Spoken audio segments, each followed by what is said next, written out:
A very, very warm welcome to you, Amitabh Kanji. He's donned several hats. When it came to being the CEO of Niti Aayog, he is the key driver when it comes to the Prime Minister's pet projects, whether it is about Incredible India, whether it is about Make in India, whether it is about Startup India. And now the most prestigious hat that he wears is the G20 Sherpa hat. मैं आपसे शुरू करूंगी अमिताभ कांत जी, G20 presidency India की।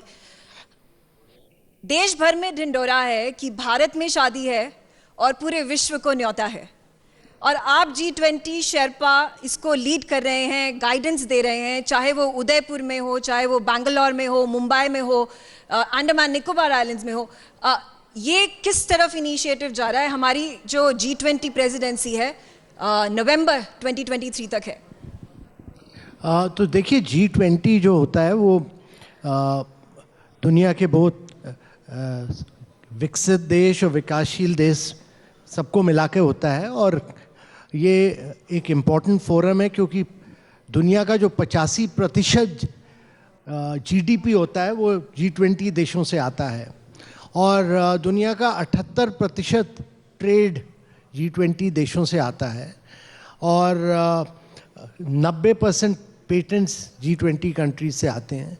अभी तक हम लोग जो एजेंडा डेवलप्ड वर्ल्ड आगे लाता था उस पर हम लोग अपने कमेंट्स देते थे। ये पहली बार है कि भारत को अपनी प्रायोरिटीज़ पर दुनिया के आगे लाने का एक अवसर मिला है, और बाकी देश उस पर कमेंट्स अपने देंगे, और हम लोग एक कम्युनिके आगे चल के लीडर्स समिट में इशू करेंगे, पर वो भारत की इनिशिएटिव पर होगा। तो साधारण तरीके से G20 की मीटिंग्स होती हैं, उनके मिनट्स इशू होते हैं। वह भारत ने ये डिसाइड किया है कि इनकी जो भी मीटिंग्स होंगी 215 मीटिंग्स होंगी, जिनको कि हम भारत के हर राज्य में और हर यूनियन टेरिटरी में करेंगे, हर सिटी में 56 शहरों में करेंगे।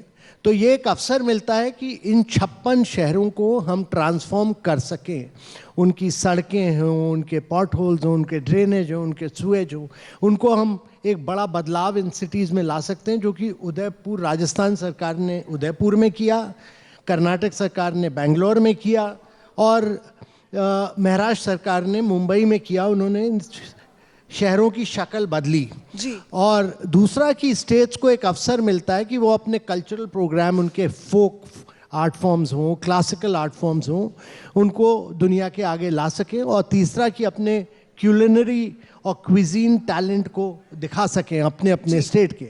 और ये एक अवसर मिलता है इन स्टेट्स को अपने हैंडीक्राफ्ट्स, क्योंकि हम उनके स्टेट के 1 डिस्ट्रिक्ट 1 प्रोडक्ट्स को हम गिफ्ट्स की तरह देंगे, उनको डिस्प्ले करेंगे। तो आप हैंडीक्राफ्ट का मार्केट करीब $50 बिलियन का है, ट्रैवल टूरिज्म का करीब $440 बिलियन का है, तो हमारा 2% शेयर है। हम कैसे इस अवसर को उपयोग करके एक ट्रैवल टूरिज्म डेस्टिनेशन बने, हैंडीक्राफ्ट डेस्टिनेशन बने, कल्चर के ब्रांड बने, और हर स्टेट एक कैसे ग्लोबल ब्रांड बन सके, ये एक अवसर, बहुत बड़ा अवसर इन स्टेट्स और यूनियन टेरिटरीज को मिलता है। बिल्कुल, आपने बोला G20 इंडिया को ग्लोबल ब्रांड बनाया जाए, ये ऑलरेडी बन चुका है। आई थिंक अगर अभी आप टाउन्स में जाएं, विलेजेस में जाएं, जैसे कि होर्डिंग्स लगी हैं, पोस्टर्स लगे हैं, बच्चा अब समय जानता है कि G20 प्रेसिडेंसी इंडिया के हक में है, इंडिया इसको लीड कर रहा है। और प्राइम मिनिस्टर नरेंद्र मोदी ने भी ये कहा था कि इसको नेशनल सेलिब्रेशन की तरह देखा जाए, इसको कोई सरकारी काम की तरह ना देखा जाए, सरकारी टास्क की तरह देखा जाए। जयशंकर जी ने भी ऐसा बोला था। इस पर कुछ पॉलिटिक्स हुई थी, पर हम पॉलिटिक्स को बाहर छोड़ेंगे। और जैसा कि आपने कहा कि इंडिया का जो की एजेंडा है इसको लीड किया जा रहा है, और इंडिया का की एजेंडा क्या है? क्योंकि जब विश्व भर में इन्फ्लेशन दिखाई दे रही है, रिसेशन दिखाई दे रही है, क्लाइमेट चेंज प्रॉब्लम्स है, इंडिया यहाँ पे कैसे उभर के आता है? क्योंकि India is now the 4th largest growing economy in the world. The GDP is at 6.9%. The world is looking towards India, whether it is about economics, whether it is about strategy, whether it is about the Indo-Pacific Quad relationship that India has taken forth. तो देखिए, India की जो priorities हैं वो एक तो जब India कर रहा है तो दुनिया के आगे कई चैलेंजेस हैं, कई चुनौतियां हैं, और वो चुनौतियां हैं क्योंकि ग्लोबल स्लो डाउन चल रहा है, इन्फ्लेशन चल रहा है, रिसेशन आ रहा है, और कोविड की वजह से बहुत बड़ा इम्पैक्ट हुआ है लर्निंग आउटकम्स, हेल्थ आउटकम्स पे। करीब 20 करोड़ लोग गरीबी में जा चुके हैं, 10 करोड़ लोगों की नौकरियां जा चुकी हैं।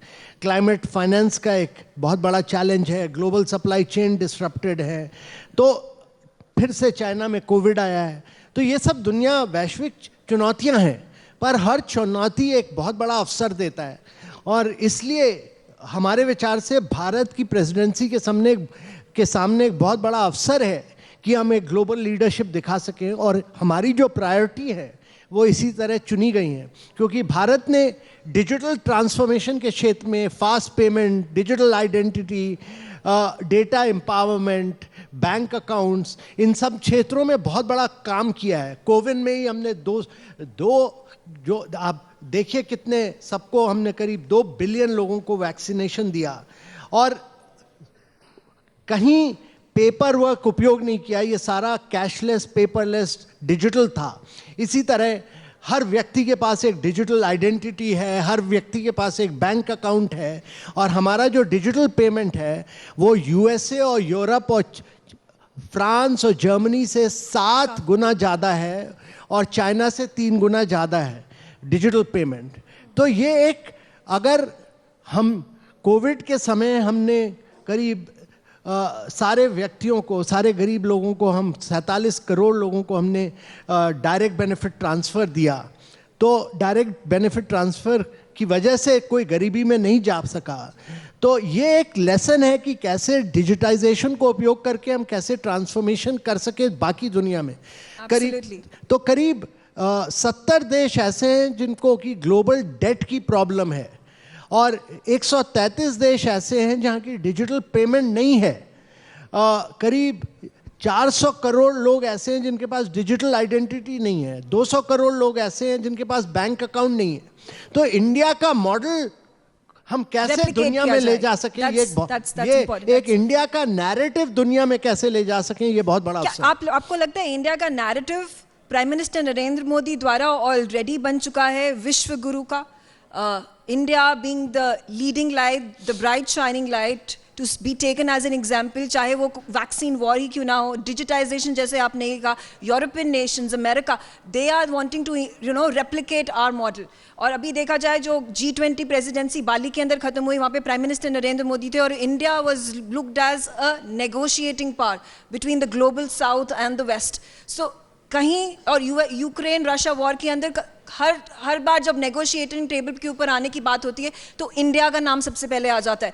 तो इसी सेंटिमेंट को आगे बढ़ाते हुए G20 में, जैसे कि आपने कहा कि ग्लोबल एजेंडाज हैं, क्लाइमेट चेंज है, इकोनॉमिक्स है, रिसेशन, इन्फ्लेशन है, पर जो इंडियन प्राइड है जिसके बारे में हम सारा देश खुश होकर बात करता है, और हमारे अंदर एक रिन्यूड विगा है, उसको कैसे दर्शाता है G20? देखिए, बहुत बड़ा अवसर है ये, क्योंकि एक दुनिया में सब जगह चैलेंजेस हैं, और बाली ने दिखाया कि बाली में इंडोनेशिया साल भर उनकी सारी मीटिंग्स में कोई कम्युनिकेट नहीं हो पाया, पर जो बाली की मीटिंग थी उसमें, जो शेरपा की मीटिंग थी उसमें इंडिया ने लीडरशिप ली, और इंडिया के साथ मिले फिर जो डेवलपिंग कंट्रीज़ थे, ब्राज़ील हो, मेक्सिको हो, साउथ अफ्रीका हो, हम लोगों ने G7 को भी कन्विंस किया, रशिया को भी कन्विंस किया, चाइना को भी कन्विंस किया, और उसी वजह से इंडोनेशिया में एक कम्युनिके निकल पाया, और सारे लीडर्स ने माना कि ये एक बहुत बड़ा इंडिया का रोल रहा है इसमें, बाली में। और इसी तरह सबने जो डिजिटल ट्रांसफॉर्मेशन की जो चर्चा हुई, सारे दुनिया के लीडर्स ने कहा कि इंडिया ने इंडिया स्टैक की वजह से दुनिया की लीडरशिप ली है, और सारे डेवलपिंग कंट्रीज़ में ये मॉडल को इम्प्लीमेंट करना चाहिए जी। तीसरा एक बहुत बड़ी चीज़ है कि इंडिया एक वॉइस ऑफ ग्लोबल साउथ बन के उभरा है। जो डेवलपिंग कंट्रीज़ हैं उनकी आवाज़ बन के इंडिया निकला है, और ये बहुत ज़रूरी है कि हम उनकी जो चैलेंजेस हैं, जैसे ग्लोबल डेट उनका एक चैलेंज है, डिजिटल ट्रांसफॉर्मेशन उनका एक चैलेंज है, लिटरेसी और हेल्थ उनका एक चैलेंज है, ये सारे क्षेत्रों में भारत ने वैक्सीन मैत्री हो या हेल्थ का कई मॉडल हो या डिजिटल ट्रांसफॉर्मेशन का मॉडल हो, ये सब आगे ले जाने में बहुत महत्वपूर्ण रोल प्ले किया है। बिल्कुल। मैं आपसे एक क्वेश्चन स्पेसिफिकली पूछना चाहती हूँ, जो कि आपने पहले भी मेंशन किया था कि ये सिर्फ बॉम्बे या दिल्ली या बैंगलोर में नहीं हो रहा है, ये बहुत सारे रीजन्स हैं, कुछ tier 2 cities, tier 3 cities, towns, villages, वहाँ पर भी ये G20 समिट हो रहा है। और महत्वपूर्ण ये बात है कि ये कश्मीर में हो रहा है, लद्दाख में हो रहा है, अरुणाचल प्रदेश में हो रहा है। इस G20 फंक्शंस और प्रोग्राम्स की इन 3 जगहों पे स्थापना करने से इंडिया क्या मैसेज दे रहा है वर्ल्ड को? देखिए, पहला तो मैसेज जो भारत ने भेजा वो अपने थीम से भेजा, वसुदेव कुटुंबकम, और दूसरा one earth, one family, one future, जो हमारी थीम है कि हमारी डिफरेंट पॉलिटिकल फिलॉसफी हो, हमारी डिफरेंट आइडियोलॉजी हो, हम डिफरेंट ज्योग्राफीज में हो, पर हम सब एक कॉस्मोस से आते हैं, एक कॉस्मिक वेब से हम सब पैदा हुए, और इसलिए हम सबको मिलकर वननेस से काम करना ज़रूरी है। और यूनिटी इन डाइवर्सिटी है, पर हम सबको साधारण व्यक्ति, सिटीजन्स ऑफ द वर्ल्ड के लिए जब 43 लीडर्स एक साथ मिलेंगे तो उनको सिटीजन्स के लिए काम करना है। वो मैसेज यूनिटी इन डाइवर्सिटी का और वन फैमिली का मैसेज भारत ने भेजा है जी, और ये इसको हम आगे ले जाएंगे। बिल्कुल। और जब आप कह रहे हैं कि 20 G20 नेशंस जो आ रही हैं प्लस 43 जिनको न्योता दिया गया है, गेस्ट नेशंस, इनवाइटेड नेशंस, वहाँ पे हमारे मैसेजेस हैं, particularly it comes to counter terrorism, when it comes to vaccination program, when it comes to digitization। ये उस समय जब इतने सारे नेशंस के स्टेट्स ऑफ द हेड्स साथ में मीटिंग्स कर रहे हैं, लॉबिंग कर रहे हैं, बायलैटरल कॉन्वर्सेशंस हो रही हैं, क्या ये मैसेज इस समय एक फाउंडिंग ब्लॉक बन जाएगा आगे ऐसी कॉन्फ्रेंसेस बनाने के लिए? चाहे हमारे पास नो टेरर कॉन्फ्रेंसेस जैसे हमने थोड़ी दिन पहले किया है, चाहे हम बात करें इंडिया में UNSC का परमानेंट 5 नेशंस के अंदर नाम हो, उसके बारे में बात किया, और ऐसे काफ़ी सारे बात हैं, ऐसी काफ़ी सारे इश्यूज हैं जो इंडिया ग्लोबल फ्रंट के ऊपर आगे लाना चाहती है। तो हमारा जो मैसेज है वो रहेगा इंक्लूसिव, रेजिलिएंट, सस्टेनेबल ग्रोथ का। हमारा मैसेज रहेगा सस्टेनेबल डेवलपमेंट ग्रोथ का। हमारा जो मैसेज रहेगा वो डिजिटल ट्रांसफॉर्मेशन का मैसेज रहेगा। हमारा जो मैसेज रहेगा वो विमेन लेड डेवलपमेंट का बहुत बड़ा मैसेज रहेगा, क्योंकि आज हमारे देश में भी 1078 women to 1000 men हैं, जो लेटेस्ट स्टैटिस्टिक्स आई हैं। और हमारा जो मैसेज रहेगा कि ये मल्टीलैटरल जो ऑर्डर वर्ल्ड वॉर 2 के बाद बना था, पोस्ट ब्रेटन वुड पीरियड के बाद, वो अब आउटडेटेड मॉडल है और उसके लिए एक नया मॉडल बनाना ज़रूरी है, जिसमें कि कई डेवलपिंग कंट्रीज़ को मेजर रोल प्ले करना आवश्यक है। बहुत बहुत अच्छी तरह आपने इसको एनकैप्सुलेट किया। Thank you so much ladies and gentleman, a huge round of applause. तालियों की गड़गड़ाहट के साथ हम हार्दिक अभिनंदन करते हैं मिस्टर अमिताभ कांत का, G20 sherpa, and it's going to be an enthralling ride till November 2023. India has the presidency of G20. Huge round of applause once again. For more such videos, subscribe to the NewsX YouTube channel, hit the bell icon.